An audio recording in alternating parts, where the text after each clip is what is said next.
கிறிஸ்துவுல் பிரியமானவர்களே, கர்த்தரும் இரட்சகருமாய் இயேசு கிறிஸ்துவின் ஈடினிட்ட நாமத்தினாலே உங்கள் யாவருக்கும் என் அன்பின் வாழ்த்துக்களை தெரிவித்து விடுகிறேன். தேவன் அருளிய அப்பம் பிரேயர் மினிஸ்டர் மூலியமாக உங்களோடு சந்திப்பதில் மிகுந்த மகிழ்ச்சிகிறேன். தினம்தோறும் அதிகால வேளையிலே நாம் பரிசுத்த வேதாந்தத்தில் ஒரு பகுதியை நாம் தியானித்து நம்முடைய குடும்ப பாதுகாப்பிற்காக நாம் ஜெபித்து வருகிறோம். அதிகால வேளையிலே அபிஷேகங்களை பெற்றுக்கொள்ள, தேவனுடைய கிருபை பெற்றுக்கொள்ள புதிய நாளிலும் இணைந்திருங்கள். எபேசியர் 5ஆம் அதிகாரம் 5 முதல் 20 ஆகிய வசனங்களிலே ஒரு முக்கியமான ஒரு ஆவிக்குரிய சத்தியம் இருக்கு.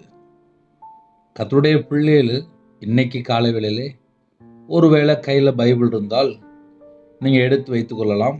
முதலாவது 9 முதல் 14 ஆகிய வசனங்களிலே உள்ள வசனத்துக்குள்ள காரியங்களை நம்ம தியானிக்க போகிறோம். ஆவியின் கனி சகல நற்குணத்திலும் நீதியிலும் உண்மையிலும் விளங்கும். கர்த்தருக்கு பிரியமானது என்னதென்று நீங்கள் சோதித்து பாருங்கள். கனியற்ற அந்தகார கிரியைகளுக்கு உடன்படாமல் அவைகளை கடிந்து கொள்ளுங்கள். அவைகளால் ஒளிவிடத்தில் செய்யப்படும் கிரியைகளை சொல்லுகிறதும் அவலட்சணமாயிருக்கிறதே. அவைகளெல்லாம் கடிந்து கொள்ளப்பட்டு வெளிச்சத்தினால் வெளியரங்கமாகும். வெளியரங்கமாக்குறதெல்லாம் வெளிச்சமாயிருக்கிறது. ஆதலால் தூங்குற நீ விழித்து மரித்தோரை விட்டு எழுந்திரு. அப்பொழுது கிறிஸ்து உன்னை பிரகாசிப்பிப்பார் என்று சொல்லியிருக்கிறார். ஹல்லேலூயா. கிறிஸ்துவில் பிரியமானவர்களே, ஒரு குடும்பம் வெளிச்சத்தின் பிள்ளைகளா இருக்கும்போது அவனோட வாழ்க்கை எப்படி இருக்கும்? அதே நேரத்தில் கர்த்தரை விட்டு தள்ளி போகும்போது, அந்தகாரத்தில் இருக்கும்போது அவங்களுடைய வாழ்க்கை எப்படி இருக்கும்? இந்த 2 பாயிண்ட் தான் இன்னைக்கு செய்தி. உங்க வீட்டில் நீங்க இருக்கிற இடத்துல கையில் பைபிள் இருந்தால் இன்னைக்கு எடுத்து வைத்து கொண்டால் நலமா இருக்கும். கலாத்தியர் 5ஆம் அதிகாரம் 19 முதல் 24 ஆகிய வசனங்களிலே இதனுடைய அர்த்தம் அங்கேயும் எழுதப்பட்டிருக்கு. அதனால 2 பக்கமும் நம்ம தியானிக்க வேண்டியிருக்கு. ஒருவேளை கையில் பைபிள் இருந்தால் எடுத்து வைத்துக் கொள்ளலாம். ஆவியின் கனி அப்படின்னு உடனே நமக்கு ஆவிக்குரிய கனி 9 கனி ஞாபகத்துக்கு வந்துடும். அன்பு, சந்தோஷம், சமாதானம், நீடிய பொறுமை, தயவு, நற்குணம், விசுவாசம், சாந்தம், இச்சை அடக்கம். இந்த 9 கனி ஒரு குடும்பத்துக்குள்ள இருக்குமானால் வேதம் சொல்கிறது சகல நற்குணத்திலும் நீதியிலும் உண்மையிலும் விளங்கும். அப்படின்னா என்ன அர்த்தம்? அப்படின்னா ஆவிக்குரிய கனி ஒரு குடும்பத்துக்குள்ளே இருக்கா இல்லையா, அதை எப்படி கண்டுபிடிக்க முடியும்? நம்ம ஒரு சொந்தக்காரங்களை பார்க்க போறோம். இப்போ லேட்டஸ்டா கையில செல்போன் இருக்கு, நம்ம தொடர்பு கொண்டு போகிறோம். இதே ஒரு 30 வருஷம் 20 வருஷம் முன்னாடி அவங்கள போய் பார்க்க போகும்போது அவங்க வீட்டில் ஆள் இல்லை அப்படின்னா ஒரு நாள் 2 நாள் கழித்து மறுபடியும் போவாங்க. இப்போ கையில் செல்ஃபோன் இருக்குது, அதனால் ஃபோன்லேயே நம்ம பேசியிருந்தோம். நம்ம போகிறதுக்கு முன்னாடியே ஃபோன் பண்ணி சொல்லியிருந்தோம், நான் அந்த மாதிரி ஊருக்கு வந்துட்டுருக்கேன், உங்களை பார்க்க வருவேன், நீங்கள் இருப்பீங்களா அப்படின்னு சொல்லி நம்ம எல்லாமே ஃபோன்லேயே பேசியிருந்தோம். இது இப்போ உள்ள காலம். ஆவிக்குரிய வாழ்க்கையிலே நம்ம எப்படி இருக்கிறோம் என்பதை இந்த 2 பகுதி மூலியமாக நம்ம கண்டுபிடிக்க முடியும். ஆவியின் கனி ஒரு குடும்பத்துக்குள்ள இருக்கு அப்படின்னா சகல நற்குணத்திலும் நீதியிலும் உண்மையிலும் விளங்கும். அப்படின்னா என்ன பிரதர் அர்த்தம்? அப்படின்னா மறுபடியும் கலாத்தியர் 5ஆம் அதிகாரம் 22, 23 ஆகிய வசனங்களிலே அந்த பாயிண்ட் இருக்கு. நான் மறுபடியும் வாசிக்கிறேன், கவனிங்க. ஆவியின் கனியும், இப்போ அன்பு ஒரு குடும்பத்துக்குள்ள இருந்துச்சு அப்படின்னா அவங்க உண்மையா இருப்பாங்க, அவங்க நீதி செய்வாங்க, அவங்களுக்குள்ள சகல நற்குணம் இருக்கும். அதான் அழகா போட்டிருக்கு, ஆவியின் கனி சகல நற்குணத்திலும் நீதியிலும் உண்மையிலும் விளங்கும். அப்போ ஒரு மனுஷனை நம்ம எப்படி கண்டுபிடிக்கலாம் அப்படின்னா அவங்க உண்மையா இருக்கிறாங்களா, அவங்க நீதியில நடக்கிறாங்களா, அவங்களுக்குள்ள சகல நற்குணம் இருக்கா, இந்த 3 பாயிண்ட வச்சுதான் ஆவியின் கனி ஒரு மனுஷனுக்குள்ள இருக்கா இல்லையான்னு சொல்லி கண்டுபிடிக்க முடியும். இதை ஏன் நான் உங்களுக்கு சொல்றேன் அப்படின்னா, ஆவியின் கனி சகல நற்குணத்திலும் நீதியிலும் உண்மையிலும் விளங்கும் அப்படின்னா நம்ம மக்கள் உடனே இந்த வசனத்தை வாசிச்சுட்டு அப்படியே கீழே போயிருவாங்க.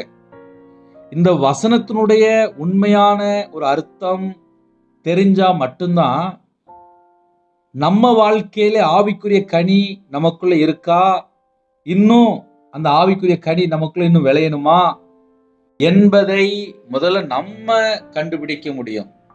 இப்ப என் வாழ்க்கையில நான் சொல்ல முடியும்ப்பா, இந்த சகல நற்குணம் அப்படின்னு சொல்லி போட்டிருக்குல்ல, சகல நற்குணம் ஒரு மனுஷனுக்குள்ள இருக்கு அப்படின்னா அந்த மனுஷனுடைய வாழ்க்கையில துர்க்குணம் இருக்காது. அதுக்கு ஆப்போசிட் என்ன அப்படின்னா துர்க்குணம். ஐயா, ஆவிக்குரிய கனியை நான் எப்படியா கண்டுபிடிக்க அப்படின்னா, ஒரு குடும்பத்துல சகல நற்குணம் இருக்குமானால் அந்த இடத்துல ஒரு துர்க்குணம் இருக்காது. அதை வச்சு நம்ம கண்டுபிடிக்கலாம். சகல நற்குணம் இருந்துச்சு அப்படின்னா அவங்க நீதியில நடந்துட்டு இருப்பாங்க. ஏன்னா அவங்களுடைய வாழ்க்கையில ஒரு துர்க்குணம் இல்லை. சகல நற்குணம் அப்படி இருந்துச்சு அப்படின்னா அவங்க உண்மையா வாழ்ந்துட்டு இருப்பாங்க. அவங்க பொய் பேச வேண்டிய அவசியம் இல்லை. இன்னைக்கு எந்த வீடு எடுத்தாலும் சரி, ஒவ்வொரு வீட்டுக்குள்ளேயும் யாராவது ஒருத்தங்களாவது கிடப்பாங்க. கர்த்தருடைய வார்த்தையை விட்டு விலகி வாழ்ந்துட்டு இருப்பாங்க, இஷ்டம் போல வாழ்ந்துட்டு இருப்பாங்க, தீமையான காரியத்துல போய் எங்கேயோ சிக்கி கொள்வாங்க. ஒரு வீட்டுல 4 பேர் ரட்சிக்கப்பட்டு 4 பேர் தேவனுடைய திட்டத்துக்குள்ள இருந்தால் அந்த வீடு ஒரு குட்டி பரலோகமா இருக்கும். ஆனா சில வீடு அப்படி இருக்கே, அந்த வீட்டுக்குள்ள பேயே போக முடியாது. ஏன்னா அவங்க ஆவியில இருப்பாங்க. அந்த குடும்பம் அன்பா இருக்கும், அந்த குடும்பம் சந்தோஷமா இருக்கும், அந்த குடும்பம் சமாதானமா இருக்கும், அந்த குடும்பம் நீடிய பொறுமையா இருக்கும், அந்த குடும்பம் தயவு இருக்கும், அந்த குடும்பத்துக்குள்ள நற்குணம் இருக்கும், அந்த குடும்பத்துக்குள்ள விசுவாசம் இருக்கும், அந்த குடும்பத்துக்குள்ளே சாந்தமும் இருக்கும், இச்சை அடக்கமும் இருக்கும். அது எந்த குடும்பம் அப்படின்னு சொல்லி பார்த்தால் நீதியில நடப்பாங்க, உண்மையில நடப்பாங்க, சகல நற்குணம் அந்த வீட்டுக்குள்ள இருக்கும். அப்ப ஆவிக்குரிய 9 கனி ஒரு குடும்பத்துக்குள்ள இருக்குமானால், ஆவிக்குரிய கனி 9 கனியும் ஒரு வீட்டுக்குள்ள இருக்குமானால் அவங்க வெளிச்சத்தின் பிள்ளைகள். இன்னைக்கு ஒரு முக்கியமான செய்தி. இந்த முக்கியமான செய்தி என்ன அப்படின்னா, ஆவிக்குரிய கனி ஒரு மனுஷனுக்குள்ள இருக்கு அப்படின்னா அவன் சகல நற்குணத்துல இருக்கிறான், அவன் நீதியில நடக்கிறான், அவன் உண்மையா இருக்கிறான், அது விளங்கும் என்று எழுதப்பட்டிருக்கு. இப்படிப்பட்ட ஜனங்களை நம்ம கண்டுபிடிக்க முடியும். அவங்க நீடிய பொறுமையோடு இருப்பாங்க. அழகா 9 பாயிண்ட் இருக்கு அதுல. ஆவிக்குரிய கனியை நம்ம எப்படி அறிந்து கொள்ளலாம் அப்படின்னா, அவங்க அன்பா தான் இருப்பாங்கப்பா. ஏன்னா அவங்க சகல நற்குணம் அவங்களுக்குள்ள இருக்கு. சகல நற்குணம் அப்படின்னால அந்த 9 கனி உள்ள வந்துடணும். இச்சை அடக்கமும் இருக்கும், சாந்தமாவும் இருப்பாங்க, விசுவாசமாவும் இருப்பாங்க, நீடிய பொறுமையோடு இருப்பாங்க, தயவு அவங்களுக்கு இருக்கும், அப்படிப்பட்ட குணங்கள் அவங்களுக்கு இருக்கும், சமாதானமா இருப்பாங்க, சந்தோஷமா இருப்பாங்க. இப்போ இன்னைக்கு காலையில் உள்ள செய்திக்கு வருவோம். சில வீட்டுல அன்பை காணோம், சந்தோஷத்தை காணோம், சமாதானத்தை காணோம், நீடிய பொறுமையை காணோம், தயவு இல்லை, நற்குணம் காணோம், விசுவாசம் காணோம், சாந்தம் காணோம், இச்சை அடக்கம் காணோம். அப்படின்னா என்ன அர்த்தம் அப்படின்னா, கர்த்தருடைய வார்த்தைக்கு கீழ்ப்படிந்தால் மட்டும்தான் ஒரு மனுஷனுக்குள்ள நீடிய பொறுமை இருக்கும். இந்த கடைசி காலம் பணம் சம்பாதிக்க போறேன் அப்படின்னு சொல்லிட்டு லட்ச லட்சமா வேணும், கோடி கணக்கில் பணம் வேணும்னு சொல்லிட்டு வாயில பேசுற நிறைய வார்த்தையில உண்மை இல்லை. உண்மை இல்லாத இடத்துல அங்க ஆட்டோமேட்டிக்கா உள்ள பிசாசு என்டர் ஆகும். இப்ப நிறைய வீட்டுல இப்ப என்ன பிரச்சனை அப்படின்னா, உண்மையை காணும், வாயை திறந்தால் உண்மையை காணும். வெளிச்சத்தின் பிள்ளைகள் அப்படின்னா யாரு அப்படின்னா, ஆவியின் கனி சகல நற்குணத்திலும் நீதியிலும் உண்மையிலும் விளங்கும். இன்னைக்கு நிறைய குடும்பத்துல உண்மையை காணோம், நீதியை காணோம், நற்குணம் காணோம், ஆவியின் கனியை காணோம். இதெல்லாம் ஒரு வீட்டுக்குள்ள இருந்தால் தேவனுக்கு ரொம்ப பிரியம். அப்படிப்பட்ட ஜனங்களும் இருக்கிறாங்க. சில வீட்டுல இந்த உலகத்துக்குள்ள போய் நிறைய சிக்கல்ல மாட்டிக்கிடுறாங்க. அப்படியும் பிரச்சனை இருக்கு. அதனால இன்னைக்கு செய்தி என்ன அப்படின்னா, வெளிச்சத்தின் பிள்ளைகள், இருளின் பிள்ளைகள், இந்த ரெண்டுக்குள்ள ஒரு வித்தியாசத்தை கர்த்தருடைய பிள்ளைகள் கண்டுபிடிக்கணும். இந்த கடைசி காலம் எப்படி போயிட்டு இருக்கு அப்படின்னா, சகல நற்குணமெல்லாம் பார்க்க முடியல.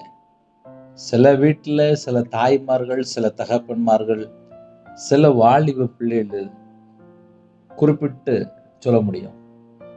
ஏன்னா சில வீட்டில் உள்ள பிள்ளைகளாம் வெளியே போகாது.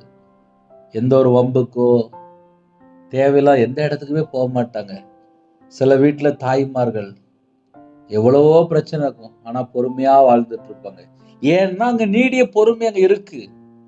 ஆவியின் கனி அங்கே உள்ள இருக்குன்னு அர்த்தம். புருஷன் சரி இருக்க மாட்டான். சில வீட்டில் மாமியார் பிரச்சனையா இருக்கும், இல்லை மருமக பிரச்சனையா இருக்கும். அவங்க பார்த்தா நீடிய பொறுமையோடு அதை எல்லாவற்றையும் சகித்து கொள்வாங்க.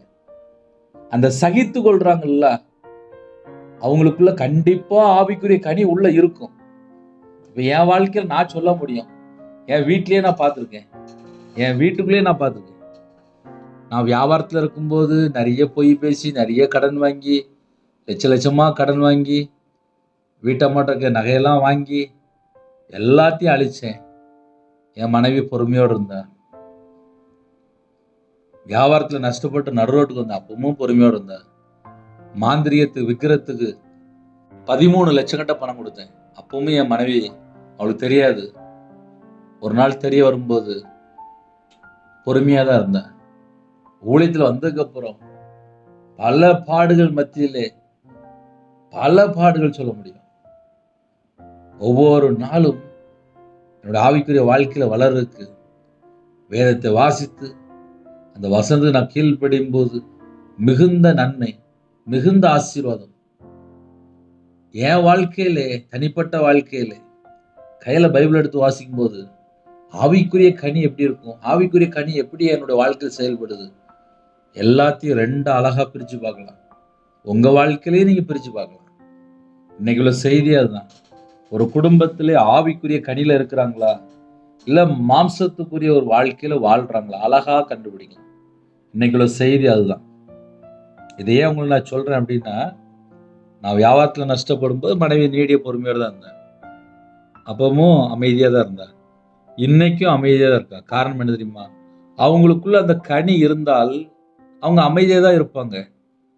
சில குடும்பத்தில் எனக்கு ஜெப குறிப்பு வரும். எப்படி வரும் அப்படின்னா, ஒரு 1000 ரூபாய் சம்பளம் வீட்டுக்கு வரல அப்படின்னா வீட்டில் பெரிய சண்டையே நடந்துடும். வீட்டில் பணம் இல்லை அப்படின்னா வீட்டில் சண்டையே வந்துடும். நான் ஊழியத்துக்கு வந்ததுக்கப்புறம் ஒரு 2.5 வருஷம் சர்ச்சில் வேலை பார்த்தேன். அதுக்கப்புறம் பைபிள் காலேஜ் படிக்க போயிட்டேன். அதுக்கப்புறம் கொரோனா வந்துட்டு, அதுக்கப்புறம் ஆன்லைனில் செய்தி அனுப்பிட்டு இருந்தேன். இப்படிப்பட்ட சூழ்நிலையில குடும்பத்தில் உள்ள காரியம்லாம் யோசித்து பார்க்கும்போது சில நாள் வீட்டில் எல்லாம் வாங்கி கொடுத்துருப்பேன், சில நாள் வாங்காமே போட்டிருப்பேன். இது எல்லாமே நீடிய பொறுமையோடு இருந்து, என் கணவர் முழு நேர ஊழியத்துக்கு வந்திருக்காரு, எல்லாவற்றையும் சகித்து கொண்டு. ஊழியக்காரனுக்கு மனைவியா இருக்கு ரொம்ப கஷ்டம், அது வீட்டில் வந்தாலும் தெரியும். ஏன்னா பல சூழ்நிலை அவங்க கடந்து போயிட்டு இருப்பாங்க, எல்லாவற்றையும் தாங்கி கொள்வாங்க. அப்ப அந்த தாங்கக்கூடிய இருதயம் எப்படி இருக்கும் அப்படின்னா, சகல நற்குணத்திலும் நீதியிலும் உண்மையிலும் விளங்கும். இதுதான் இந்த கடைசி காலம். இந்த கடைசி காலத்திலையும் யோசேப்பை போல ஒரு மிகுந்த கனி கொடுக்க முடியும்னா முடியும். எந்த அளவுக்கு நம்ம தீமையை விட்டு விலகி வாழ்றோமோ அந்த அளவுக்கு ஒரு மிகுந்த கனி கொடுக்க முடியும். அந்த மிகுந்த கனி கொடுக்கணும் அப்படின்னா சிம்பிளா சொல்லி தரேனே, நீடிய பொறுமை வேணும்.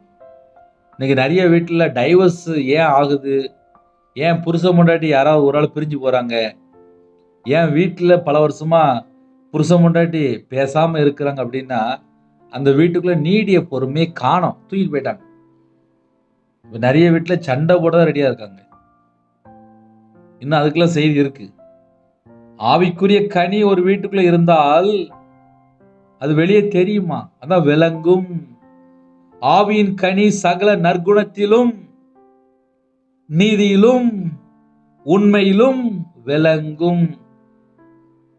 எனக்கு ஒரு ஜெபகுறிப்பு வந்துச்சு. பல வருஷமா வீட்டுல கணவர் ரட்சிக்கப்படல, விக்கிரத்துல திருமணம் முடிச்சு கொடுத்தாங்க அம்மா அப்பா. அந்த அம்மாவுக்கு பார்த்தா 65 வயசு. கல்யாணம் முடிஞ்ச நாள்ல இருந்து அந்த அம்மா பல கஷ்டப்பட்டிருக்காங்க பிள்ளைகளை வளர்க்க. ஆனா இப்ப 65 வயசு ஆகிட்டு. இப்ப பார்த்தா அந்த ஐயா பார்த்தா சர்ச்சுக்குள்ள போயிட்டு இருக்காரு. அந்த குடும்பத்துல உள்ள எல்லாவற்றையும் பொறுமையோடு சகித்து கொண்டாங்க. இப்ப அந்த குடும்பம் பார்த்தா ரட்சிக்கப்பட்டிருக்கு. அப்படின்னா என்ன அர்த்தம்? அப்படின்னா அந்த அம்மா கிறிஸ்துவ குடும்பத்தில் உள்ள அம்மா தான். ஆனா அந்த அம்மானுடைய வாழ்க்கையிலே திருமண காரியம் வரும்போது அம்மா அப்பா சொந்தக்காரங்களுக்கு கல்யாணம் முடிச்சு வச்சுட்டாங்க. அவங்க பார்த்தா கர்த்தரை அறியாத நபர், விக்கிர வழிபாடுல இருக்கிறாங்க, உலக வழிபாடுல இருக்கிறாங்க.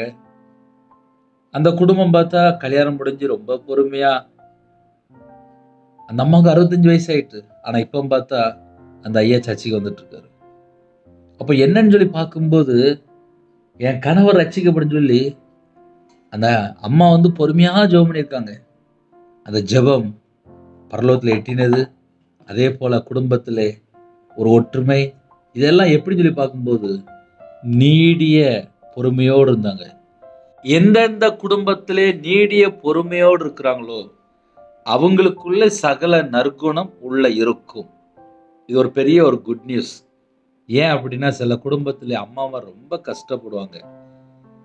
அவங்க ரொம்ப கஷ்டப்படுவாங்க. அவங்கள ஒரு ஆறுதல் படுத்த கூட பக்கத்துல யாரும் இருக்க மாட்டாங்க. யாரெல்லாம் எல்லாவற்றையும் சகித்து கொண்டு நீடிய பொறுமையோடு போயிட்டு இருக்கிறீங்களோ உங்களுக்குள்ளே நீதியும் உண்மையும் இருக்கும். ஏன்னா சகல நற்குணம் உள்ள இருக்கும். ஏன்னா நீடிய பொறுமையோடு இருப்பாங்க. இன்னும் சில குடும்பம் இருக்கு, சாந்தமா இருப்பாங்க. எவ்வளவு பெரிய பிரச்சனையா வந்தாலும் சரி அவங்களுக்குள்ள சாந்தம் உள்ள ஆவி இருக்கும். எல்லாவற்றையும் பொறுமையா எல்லாம் கேட்பாங்க. அது வீட்டுல நிறைய அம்மாமார் உண்டு. ஏன்னா ரொம்ப பொறுமையா இருப்பாங்க. கணவர் பார்த்தா வெளியில போயிட்டு வருவாரு, கணவரை சமாளிச்சிருவாங்க. அப்புறம் வீட்டுல பிள்ளைகள் பையன் வெளியே போயிட்டு வருவாங்க. அந்த பிள்ளைகள்கிட்ட பையன்கிட்ட பொறுமையா பேசுவாங்க, சாந்தமா பேசுவாங்க. எப்படி பேசுவாங்கன்னா அம்மாமாரு சாந்தமா பேசுவாங்க பிள்ளைகள்கிட்ட. புருஷன்கிட்ட சாந்தமா பேசுவாங்க. ஏன்னா புருஷன் பார்த்தா கோவக்காரரா இருப்பாரு. அப்ப அம்மாமார் பார்த்தா ரொம்ப சாந்தமா பேசுவாங்க, அன்பா பேசுவாங்க. இதெல்லாம் நிறைய வீட்டுக்குள்ள இருக்கு. இப்ப நான் சொல்ற வார்த்தை யார் வீட்டுக்குள்ள இருக்கோ உங்களுக்குள்ள நற்குணம் இருக்கும், உண்மை இருக்கும், நீதி இருக்கும். அப்ப இதெல்லாம் நம்ம கண்டுபிடிக்க முடியும்னா கண்டுபிடிக்க முடியும். ஒரு குடும்பம் ஆசீர்வாதமா இருக்கணும் அப்படின்னா அந்த வீட்டில் உள்ள அம்மாமார் ரொம்ப முக்கியம். ஏன்னா என்னுடைய வாழ்க்கையில் நான் சின்ன வயசுல இருந்து இந்த நிமிஷம் வரையும் நான் கடந்து வரும்போது அம்மா எப்படி, மனைவி எப்படி, குடும்பம்னா எப்படி, ஒரு வசனத்தை நம்ம தியானிக்கும் போது என் வாழ்க்கையில நான் எப்படி கர்த்தரை விட்டு தள்ளி போய் வாழ்ந்தேன் எல்லாமே சொல்ல முடியும். தேவன் அந்த கிருபையை தந்திருக்காரு. ஒரு குடும்பம் கர்த்தரை விட்டு தள்ளி போகும்போது, இப்ப நான்லாம் விக்கிரத்துக்கு பணம் கொடுத்து துன்மார்க்கனா வாழ்ந்துட்டேன். ஆனா வீட்டுல மனைவி பார்த்தா ரொம்ப பொறுமையா இருப்பா. அதான் நீடிய பொறுமை. ஆவிக்குரிய ஒரு கனியில நீடிய பொறுமை. சாந்தமா இருப்பா, அன்பா இருப்பா. இன்னைக்கு பார்த்தா நான் முழு நேரம் ஊழியம் பண்ணிட்டு இருக்கேன். எப்படின்னு சொல்லி பார்க்கும்போது 2010 இருந்து 2015 வரைய சர்ச்சில் போய் கண்ணீர் வடித்து ஜெபம் பண்ணுவான். நான் பார்த்தா வியாபாரம் பார்த்துட்டு இருந்தேன். வியாபாரத்தில் இருக்கும்போது மாந்திரியத்துக்கு பணம் கொடுத்துட்டு இருந்தேன், விக்கிரத்துக்கு பணம் கொடுத்துட்டு இருந்தேன். ஒரு மனுஷனை நம்பி லட்ச லட்சமா கொடுத்துருக்கேன். என் மனைவி என்னைக்கு கண்டுபிடிச்சாலோ, என் கணவர் ஒரு விக்கிரத்துல அடிமையா இருக்காரு, மாந்திரியத்துக்கு அடிமையா இருக்காரு, ஒரு மனுஷன் நம்பி பணம் கொடுத்துருன்னு சொல்லி என்னைக்கு அவ கண்டுபிடிச்சாலோ என்கிட்டையும் சொல்லுவா, உங்களை ஒருத்தன் ஏமாத்திட்டு இருக்கான், உங்களுக்கு மாந்திரியம் பண்ணியிருக்காங்க அப்படிம்பா. அப்படிலாம் இல்லையே அப்படிம்பேன். சர்ச்சில் போய் கண்ணீர் வடித்து ஜெபம் பண்ணுவோம். இதை ஏன் உங்களுக்கு சொல்லித்தரேன் அப்படின்னா 2015 கர்த்தருடைய கிருபையினாலே தேவன் எனக்கு விடுதலை கொடுத்தார். இன்னைக்கு உயிரோட இருக்கிறேன் அப்படின்னா, ஒரு சாட்சியா என்னை நிப்பாட்டியிருக்கார் அப்படின்னா, அதுக்கு பின்னாடி நிறைய பாடுகள் தான் இருக்கு. அப்ப அந்த பாடுகள் வழியா வந்ததுனால என்ன தெரிஞ்சு கொண்டேன், என்ன கற்றுக்கொண்டேன், என் மைண்ட்ல என்ன தெரிந்து கொண்டேன் அப்படின்னு சொல்லி பார்க்கும்போது, ஆவிக்குரிய கனி இருக்கு, மாம்சத்துக்குரிய கிரியை இருக்கு. மாம்சத்துக்குரிய கிரியை ஒரு குடும்பத்தில் இருக்கும்போது, அந்த வீட்டில் யாராவது ஒருத்தங்க ஆவிக்குரிய கனியில இருப்பாங்க. அது அம்மாவா இருக்கலாம், இல்ல மாமியாரா இருக்கலாம், இல்ல மருமகளா இருக்கலாம், இல்ல மனைவியா இருக்கலாம், இல்ல பிள்ளைகளா இருக்கலாம். சில வீட்டிலலாம் அம்மா அப்பா சண்டை போடுவாங்க. பிள்ளைகள் போய் அம்மா அப்பாட்ட போய் சண்டை போடாதீங்கம்மா, அமைதியா இருங்க, அப்பா தெரியாம பேசிட்டாங்க, நீங்க அமைதியா இருங்க, சமாதானம் பண்ணிட்டு இருப்பாங்க. யாரு? பிள்ளைகள், வாலிப பிள்ளைகள். யார்கிட்ட சமாதானம் பண்ணிட்டு இருப்பாங்க? அம்மாட்ட. அப்படின்னா என்ன அர்த்தம் அப்படின்னா, ஒரு வீட்டில் ரொம்ப பிரச்சனை ஓடிட்டு இருக்கு, அம்மா அப்பா சண்டை போடுறாங்க, ஆனா பிள்ளைகள் பார்த்தா அப்பா தெரியாம அப்படி பேசுறாருமா, நீங்க சண்டை போடாதீங்க, நீங்க பொறுமையா இருங்க அப்படின்னு சொல்லி பிள்ளைகள் போய் சமாதானம் பண்ணிட்டு இருக்கும். அப்ப பிள்ளைகளுக்குள்ள என்ன ஆவி இருக்கு அப்படின்னா, ஆவிக்குரிய கனி இருக்கு, சமாதானம் பண்ற ஆவி இருக்குன்னு அர்த்தம். இதெல்லாம் நம்ம பைபிள் வாசித்தா மட்டும்தான் கண்டுபிடிக்க முடியும். ஒரு குடும்பத்துல கையில பைபிள் எடுத்து வாசிக்கல அப்படின்னா, அவங்களுக்கு ஆவிக்குரிய கனினா என்னன்னு சொல்லி தெரியாது.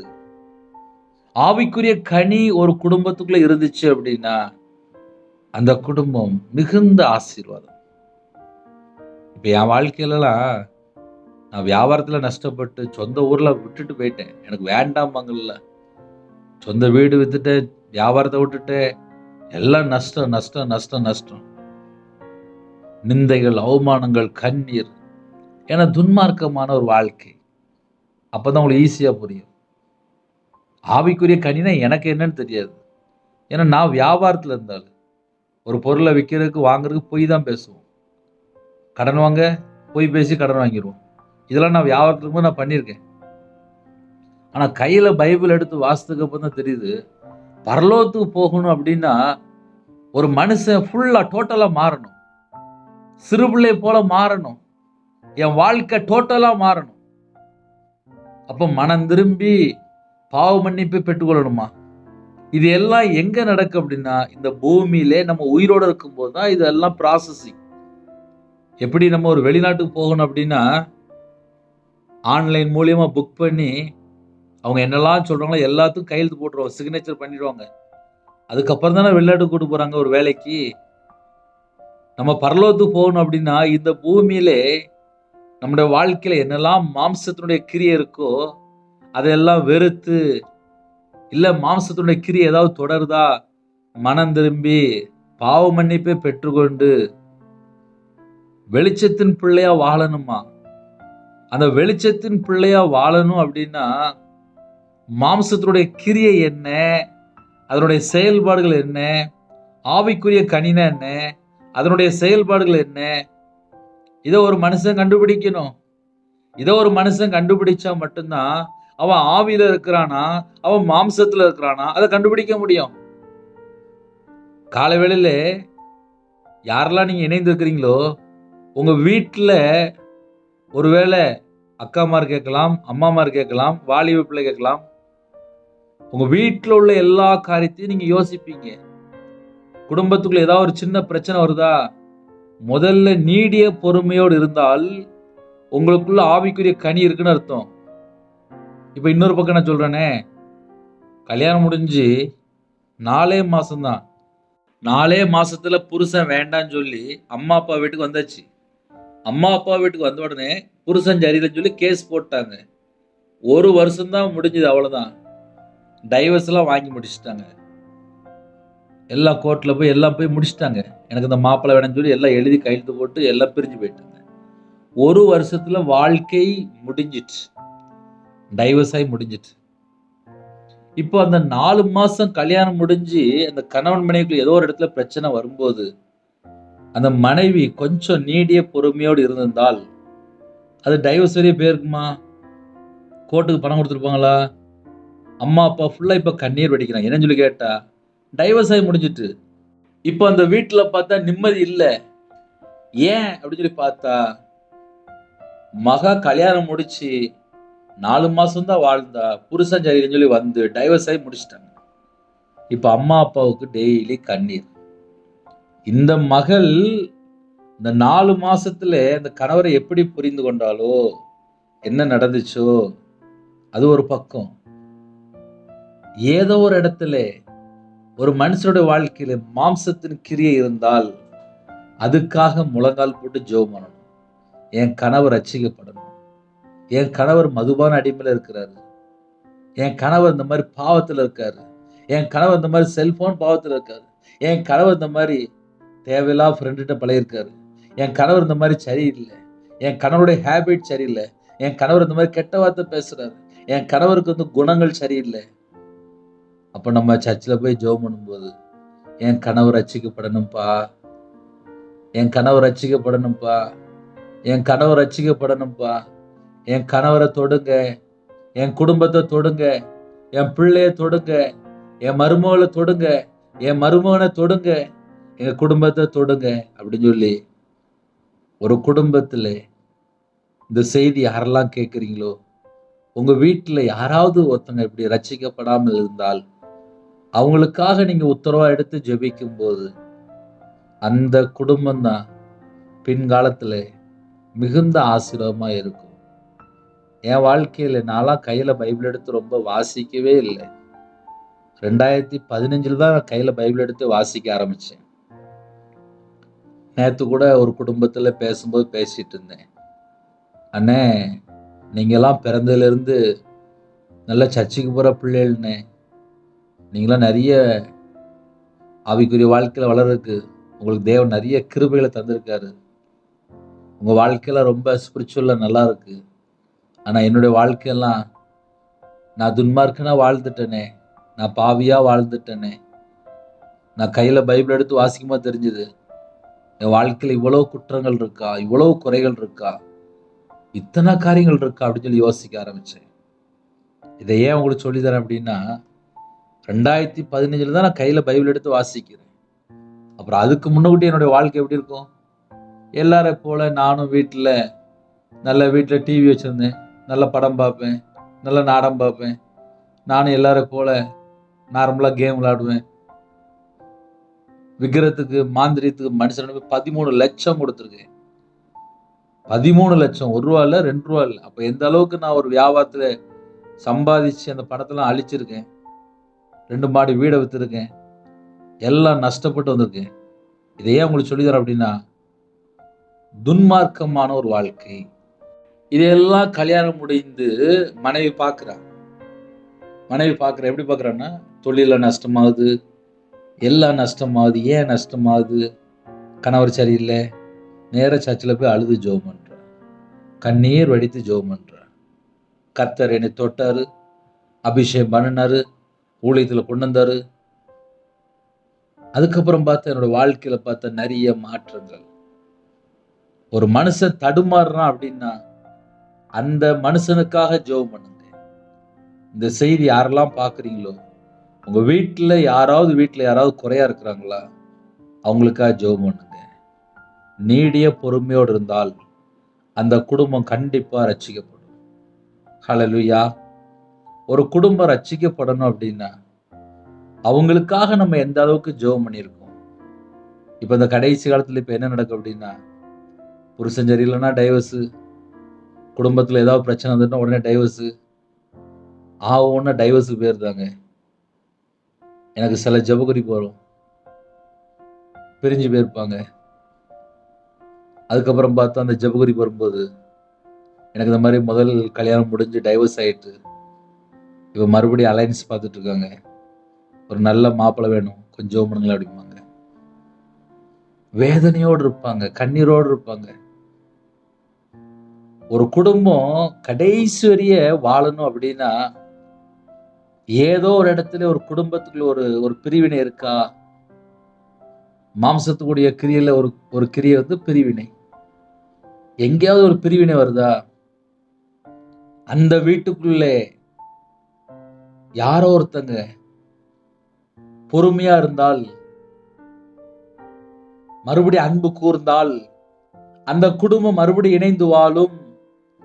இன்னைக்கு நிறைய குடும்பத்துல என்ன பிரச்சனை அப்படின்னா, ஏன் நிறைய குடும்பம் பிரிஞ்சு போயிட்டு, ஏன் நிறைய குடும்பம் பிரிஞ்சு வாழ்றாங்க அப்படின்னு சொல்லி பார்க்கும்போது இதுதான் பிரச்சனை.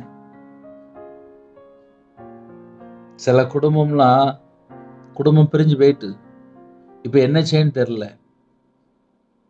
எனக்கு ஒரு ஜெபகுறிப்பு வந்துச்சு. அந்த ஐயா, நான் ரட்சிக்கப்பட்டு 10 வருஷம் ஆச்சு அப்படின்னாரு. எனக்கு இப்போ வயசு 65 வயசு அப்படின்னாரு. சரி, கர்த்தர் ஸ்தோத்திரம். ரட்சிக்கப்பட்டு 10 வருஷம், கர்த்தர் ஸ்தோத்திரம் அப்படின்னு சொல்லிட்டு பேசிட்டு இருந்தேன். 10 வருஷமா நான் ஜெபம் பண்றேன், என் மனைவி இன்னும் வரல அப்படின்னாங்க. உங்க மனைவி எங்க போயிட்டாங்க அப்படின்னு. நான் ரட்சிக்கப்படுறதுக்கு முன்னக்கூட்டியே நான் விக்கிரத்துல இருந்தேன், இயேசு சொந்த ரட்சகரை ஏற்றுக்கொள்ளல.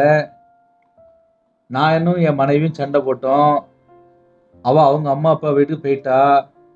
அதுக்கப்புறம் நான் பக்கத்துல இருக்க சர்ச்சில் போய் நான் ஜெபம் பண்ணினேன், டெய்லி சர்ச்சுக்கு போனேன். அப்புறம் நான் மனம் திரும்பினேன், என் பாவ மன்னிப்பு. அப்புறம் நான் தேவன்கிட்ட சொல்லி அழகா பாவ மன்னிப்புலாம் கேட்டு அப்புறம் நான் ரட்சிக்கப்பட்டு இப்போ நான் டெய்லி சர்ச்சுக்கு போயிட்டு இருக்கேன். 10 வருஷமா நான் ஜெபம் பண்ணிட்டு இருக்கேன் அப்படின்னாங்க. சரி, இன்னும் என் மனைவி வரல, ஏன் அப்படின்னு சொல்லி என்கிட்ட கேட்டாங்க.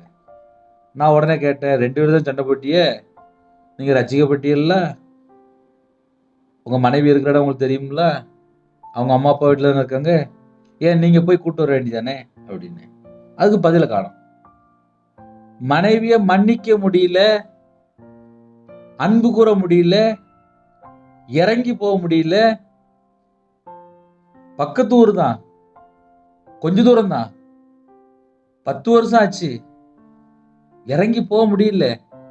என் மனைவி தானே, நான் போய் கூட்டு வரேன்னு சொல்லி போக முடியல.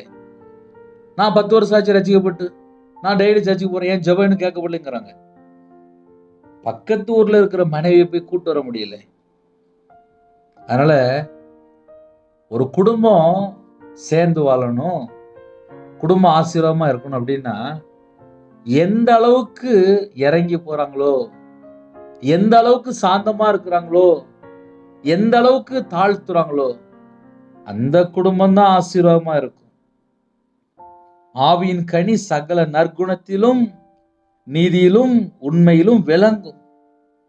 இன்னைக்கு நிறைய வீட்டுல பிரிஞ்சு போய் அப்புறம் வாழ்க்கை கேடான வாழ்க்கை ஆயிடுது. அப்புறம் தங்களை கெடுத்து கொள்றாங்க. அப்புறம் இஷ்டம் போல ஒரு வாழ்க்கை. சில ஜெபகுறிப்பு வரும், மனைவியை நீ விட்டுட்டு போயிட்டா அதனால தண்ணி அடிச்சிட்டு இருக்க அப்படிம்பாங்க. மனைவி இருக்கும்போது அன்பு கூறுறது கிடையாது, போனதுக்கு அப்புறம் உட்கார்ந்து தண்ணி அடிக்கிறது. இதுவும் சில வீட்டுல நடக்கு. அப்படின்னா என்ன அர்த்தம் அப்படின்னா, ஆவிக்குரிய கனி எங்கெல்லாம் இருக்கோ அவங்களுக்குள்ள நற்குணம் இருக்கும், நல்ல குணம் இருக்கும். என் மனைவி தானே, நான் இறங்கி போய் பேசுறேனே, என் கணவர் தானே, நான் இறங்கி போய் பேசுறேனே. இப்ப இந்த கடைசி காலத்துல இப்ப என்ன இருக்கு? வீம்பு, வைராக்கியம், கசப்பு, எரிச்சல், பகை, கோபம், துர்க்குணம், இதெல்லாம் உள்ள இருந்தா என்னைக்கு போய் பேச போறாங்க? நிறைய வீட்டுல அம்மா அப்பா வீட்டுல போய் செட்டில் ஆயிடுச்சு. எங்க அம்மா அப்பா இருக்காங்க, எத்தனை வருஷம் இருப்பாங்க? நம்ம நல்லா நார்மலா யோசித்து பார்ப்போமே. இதை ஏன் சொல்றேன் அப்படின்னா, ஆவிக்குரிய கனினா எப்படி இருக்கும் நிறைய பேருக்கு தெரிய மாட்டேங்குது. இப்போ உள்ள குடும்பத்துல நிறைய பேருக்கு தெரிய மாட்டேங்குது. கர்த்தருடைய கிருபையினால என் வாழ்க்கையெல்லாம் நான் கர்த்தரை விட்டு தள்ளி போயிட்டேன். எனக்கு இயேசு கிறிஸ்து எப்படிப்பட்ட கூட எனக்கு தெரியாதுப்பா. நான் கையில பைபிள் எடுத்து வாசித்ததுக்கு அப்புறம் தான் கண்ணீர் வடித்து ஜெபம் பண்ண ஆரம்பிச்சேன். அதனால இணைந்துக்கிற குடும்பங்கள் இணைந்து வாழ்ந்தால் அந்த குடும்பத்துக்குள்ள ஒரு சமாதானம் இருக்கும். இணைந்து வாழ்ந்தால் அன்பு இருக்கும். இணைந்து வாழ்ந்தால் அங்க எல்லாமே இருக்கும். சிம்பிளா சொன்னா, ஒரு குடும்பம் கணவன் மனைவி இணைந்து வாழ்ந்தால் அந்த வீட்டுக்குள்ள இயேசு இருப்பார். இன்னைக்கு நிறைய வீட்டுக்குள்ள என்ன பிரச்சனை அப்படின்னா, இந்த ஆவிக்குரிய கனி எங்கெல்லாம் குறைய இருக்கோ அந்த வீட்டுக்குள்ளெல்லாம் பிரச்சனை வந்துடும். எப்படி பிரதர் பிரச்சனை வரும் சொல்லி தரேன் வேணா. கலாத்தியர் 5ஆம் அதிகாரம் 23ஆம் வசனத்திலே சாந்தம், இச்சை அடக்கம் சொல்லி போட்டிருக்கு. இச்சை அடக்கம் இல்லை என்றால் அந்த வீட்டுக்குள்ள குடும்பத்துக்குள்ள சமாதானம் இருக்காது. இதை ஏன் உங்களுக்கு சொல்லித்தரேன் அப்படின்னா, எனக்கு ஒரு ஜெபகுறிப்பு வந்துச்சு. கணவர் மனநல ஹாஸ்பிட்டல் அங்க கூட சேர்த்தாச்சு. என்னன்னு சொல்லி கேட்டேன். என் கணவரை நான் விரும்பி திருமணம் முடிச்சேன். எங்க அம்மா அப்பா வார்த்தைக்கு நான் கேட்கல. வாலிப வயசுலயே எனக்கு அவங்கள தான் பிடிக்குன்னு சொல்லி அவங்க கூட ரொம்ப பழகி நான் திருமணம் முடிச்சேன். ஆனா என்னோட வாழ்க்கை இன்னைக்கு கண்ணீரா இருக்கு அப்படின்னாங்க. என்னன்னு சொல்லி கேட்டேன். மனநல ஹாஸ்பிட்டல் அங்க இருக்கிறாங்க. அப்ப எப்படின்னு சொல்லி கேட்கும்போது, சாயங்காலம் 6 மணி, காலையில 2 மணி, கரெக்டா ஒரு 6 மணி நேரம் ஆன்லைன்ல போய் வீடியோ கால்ல பல தவறான தொடர்பு. அந்த பல தவறான தொடர்புல இருக்கும்போது ஒரு நாள் மனைவிக்கு தெரிஞ்சிட்டு, அவங்க விரும்பி திருமணம் முடிச்சாங்க. அதனால சொல்லி சொல்லி பார்த்துருக்காங்க. இப்படிப்பட்ட காரியம் வேண்டாம்ப்பா, இது தவறு, வேண்டாம். உங்களை நான் விரும்பி திருமணம் முடிச்சேன். ஒரு பக்கம் துரோகம், இன்னொரு பக்கம் பார்த்தா வாழ்க்கை ஆசீர்வாதமா இருக்க, வேண்டாம். கேட்கவே இல்லை. 1/2 மணி நேரம் டெய்லி செல்போனை பார்த்து பார்த்து பார்த்து மனநல பாதிக்கப்பட்டு லாஸ்ட் டாக்டர் சொல்லிட்டாரு, டெய்லி மாத்திரை போட்டாகணும். அப்பதான் இனிமேல் தாக்கு பிடிக்கும். மாத்திரை போட ஆரம்பிச்சாச்சு.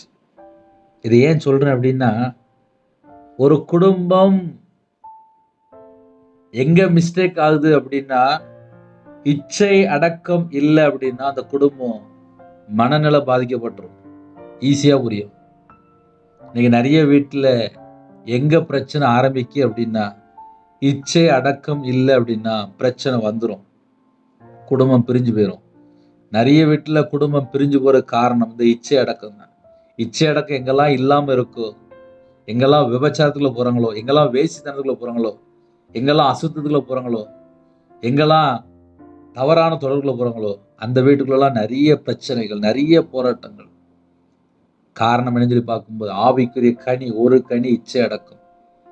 இந்த இச்சை அடக்கம் எங்கேயாவது இல்லாம இருந்துச்சு அப்படின்னா உடனே தேவனோட சமூகத்துல காத்திருந்து, அப்பா எனக்கு இச்சை அடக்கம் தாங்கப்பா, இச்சையை அடக்கக்கூடிய ஒரு கிருபை தாங்கப்பா, எனக்கு கிருபை தாங்கப்பா, இச்சையை அடக்க கிருபை தாங்கப்பா, குடும்பமா சந்தோஷமா வாழ எனக்கு கிருபை தாங்கப்பா, எனக்கு கிருபை தாங்கப்பா, எனக்கு கிருபை தாங்கப்பா, எனக்கு கிருபை தாங்கப்பான்னு சொல்லி என்னோட சமூகத்துல கண்ணீர் வடித்தாவது கேட்டு வாங்கிடணும். ஏன்னா நிறைய குடும்பத்துல இந்த இச்சை அடக்கம் இல்லாமல் இருக்கிறதுனால டைவர்ஸ் வரைய போயிருது. சில குடும்பத்துல டைவர்ஸ் ஆகி பிரிஞ்சு போன காரணமும் இதுதான். இந்த இச்சை அடக்கம் இல்லாத குடும்பத்துக்குள்ளே இப்படிப்பட்ட பிரச்சனைகள் உள்ள வந்துருது. நீடிய பொறுமையோடு சில குடும்பத்திலே எல்லாவற்றையும் சகித்து கொண்டு சகல நற்குணத்திலும் நீதியிலும் உண்மையிலும் விளங்கும் நிறைய தாய்மார்கள் புலம்பி அழுதுட்டு இருப்பாங்க. ஏன் தெரியுமா? ஏன் தெரியுமா? என் கணவர் இன்னும் ரட்சிக்கப்படலையே, என் கணவர் மதுபான அடிமையில இருக்கிறாரு, கெட்ட வார்த்தை பேசுறாரு, அவர் சரியில்லையே, அவருடைய பழக்க வழக்கங்கள் சரியில்லையே, ஐயோ இந்த மனுஷன் எப்போ மாறுவான், மிருக குணமா இருக்கிறானே எப்போ மாறுவான் அப்படின்னு சொல்லி புலம்பிட்டு இருப்பாங்க. இதுதான் நிறைய வீட்டில் நடக்கக்கூடிய காரியங்கள். நிறைய வீட்டில் கண்ணீர் வடிக்கிற காரியமும் இதுதான். ஆனா அம்மாமார் பார்த்தா சாந்தமா இருப்பாங்க, நீடிய பொறுமையா இருப்பாங்க, கண்ணீர் வடிப்பாங்க. என் கணவர் எப்படியாவது ரட்சிக்கப்படணும், என் கணவர் எப்படியாவது ரட்சிக்கப்படணும். இப்படிலாம் நிறைய வீட்டுக்குள்ள இருக்கு. அதனால இந்த கால வேளையில இன்னைக்குள்ள செய்தி இன்னும் போயிட்டு இருக்கு. காலவேளை நிறைய குடும்பத்துல இணைந்திருக்கிறீங்க. ஆவியின் கனி சகல நற்குணத்திலும் நீதியிலும் உண்மையிலும் விளங்கும். இதுக்கப்புறம் தான் அடுத்த ஸ்டேஜ் இருக்கு. கர்த்தருக்கு பிரியமானது இன்னதென்று நீங்கள் சோதித்து பாருங்கள்.